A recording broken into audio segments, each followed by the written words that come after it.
Pastikan sejawat sudah memiliki PIN untuk masuk ke website KTKI sebelumnya.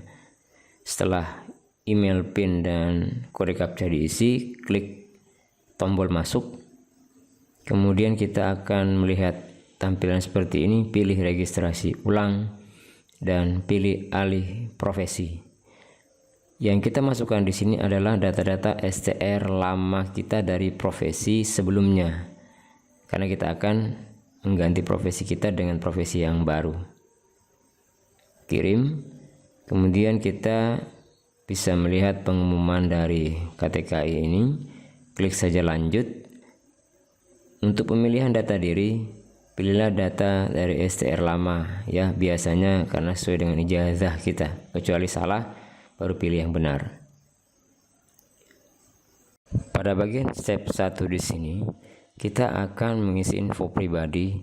Nah, di sini perhatikan dokumen-dokumen yang harus kita siapkan sebelum menginput bagian dokumen ini.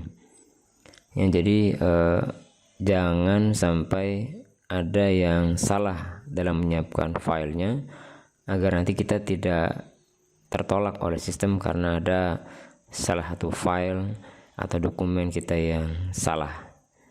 Di sini saya akan sedikit memberi gambaran apa-apa saja dokumen yang harus kita siapkan. Dokumen yang harus siapkan untuk STR alih profesi atau pindah profesi ya. Nah, yang pertama adalah KTP dalam bentuk JPEG, PNG atau JPG, kemudian sumpah profesi. Ini sumpah profesi yang baru ya. Kemudian sama dengan ijazah juga, ijazahnya ijazah yang baru. Nah, STR lama ini adalah STR profesi sebelumnya, karena kita mau cabut. Keterangan sehat ya, dari dokter yang memiliki SIP atau dokter PNS. Kemudian foto latar merah 4x6 cm. Patuh etik profesi, ini patuh etik profesi yang profesi baru ya. Nah, ini dia bentuk filenya, saya sudah perlihatkan tadi, yang tunjukkan bahwa ada 7 file yang harus kita siapkan. Oke, kita coba masukkan satu persatu file-file tersebut. Ingat bahwa pemilihan file ini harus sesuai dengan petunjuk yang sudah ditetapkan oleh KTKI. Jangan membuat dokumen yang tidak sesuai, karena nanti akan sering tertolak di sini. Banyak sekali kasusnya tertolak pada saat verifikasi step 1. Oke, di sini kita lihat ya bahwa yang diinput pada bagian upload ijazah adalah ijazah profesi yang baru. Di sini kita akan contohkan salah satu profesi ke profesi yang lain. Kemudian nomor sertifikat kompetensi, ini gunakan saja ijazah profesi yang baru, karena kebetulan ijazah yang digunakan adalah ijazah di bawah 2013.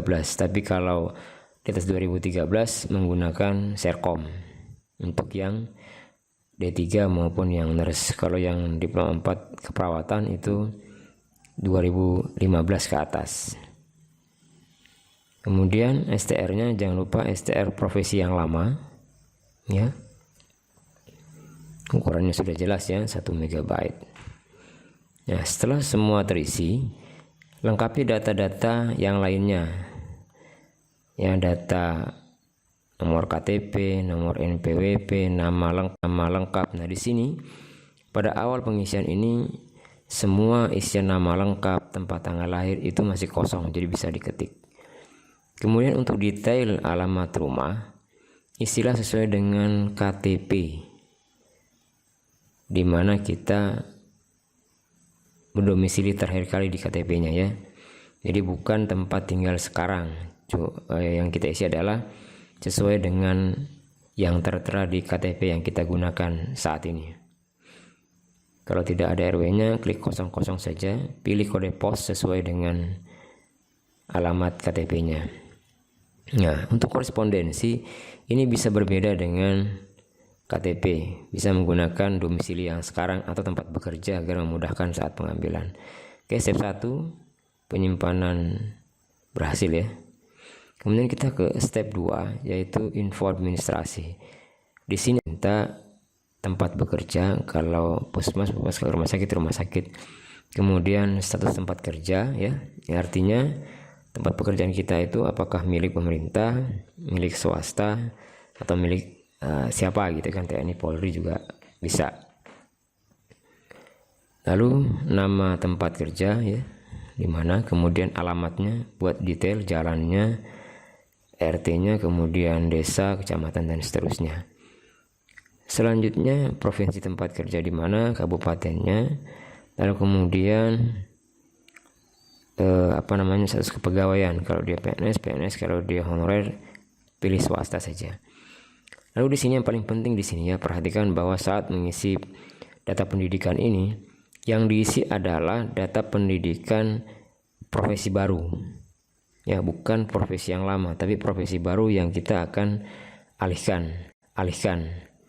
Nah, di sini yang digunakan adalah jenjang pendidikan D3, kemudian selanjutnya kompetensi dari tadi ya, profesi sebelumnya menjadi profesi yang akan saat ini diusulkan. Nah, kebetulan ini adalah profesi perawat, kompetensinya D3. Jadi ini paling penting, jangan sampai salah di sini. Kenali profesi itu artinya profesi lama ke profesi baru. Kemudian kita ke step 3, yaitu uji kompetensi lulusan. Nah, di sini kita isi berdasarkan ijazah yang digunakan ya. Nomor serkom itu nomor ijazah, tanggal serkom itu tanggal ijazah terbit, tempat uji kompetensi, tempatnya di mana ijazah itu dikeluarkan. Tanggal uji kompetensi itu sebenarnya tanggal kelulusan atau tanggal yudisium. Nah, boleh saja diisi tanggal ijazah, nggak masalah. Nah, kita bisa lihat bahwa di sini draft tampilan STR-nya udah kelihatan ya. Nah, dia sudah berubah dari profesi sebelumnya menjadi profesi yang akan dituju. Kalau sudah clear, baru lakukan validasi bahwa itu sesuai dengan yang kita inginkan. Oke, semua sudah selesai ya sampai step 3. Untuk memastikan data tersebut kita bisa klik cek status. Nah, ini sudah diusulkan data kita ke KTKI melalui operator KTKI. Kita bisa download draftnya ya, draft untuk STR-nya, cuma memang belum ada nomor STR-nya karena yang menunggu. Oke, kita bisa setelah beberapa waktu kita bisa cek status untuk memastikan apakah usulan kita diterima.